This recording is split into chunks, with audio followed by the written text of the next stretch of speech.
இவர் திடீர்னு நினச்சா நேராக அமெரிக்கா போவார். அமெரிக்காவில் நெப்போலியன் கூட குடும்பத்தில் இருப்பார். அப்போ நேராக லண்டன் போவார். இந்த இர்ஃபானுடைய லைஃப் ஸ்டைல் இதுதான். பல லட்சம் வருமானம் வருது. நீங்கள் ஒரு கடையை போய் இங்கே நான் ரிவ்யூ எடுக்கணுங்குவார். அதில் அவன் வந்து 20,000 குறைந்தபட்சம் கொடுக்கணும். நீங்கள் நல்ல கடையை கெட்ட கடைங்குவார், கெட்ட கடையை நல்ல கடைங்குவார்.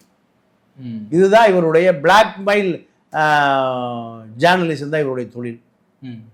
இவர் நல்ல கடைன்னு சொல்கிற இடங்கள்ல பல இடங்களில் பிரியாணியில் புழு நெளிஞ்சிருக்கு. ஆமாம்.